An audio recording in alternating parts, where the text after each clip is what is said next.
Welcome back to our channel. Today we're going to show you how to tag people on your Instagram story.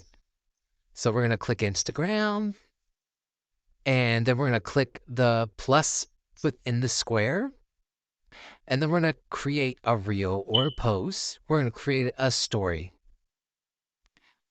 And then I'm just going to,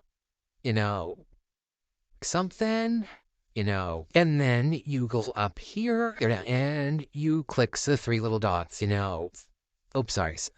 You go up here and you click the little paper, with the happy face, And then it says you can take location, mention, add yours, and captions, questions. We're going to tag someone. So you put at mention. And now you can tag anybody. And if you just put in their name, if you're following them, sometimes it will just show up right there before you finish the whole name. And then you press, a name, press next, and then you share your story.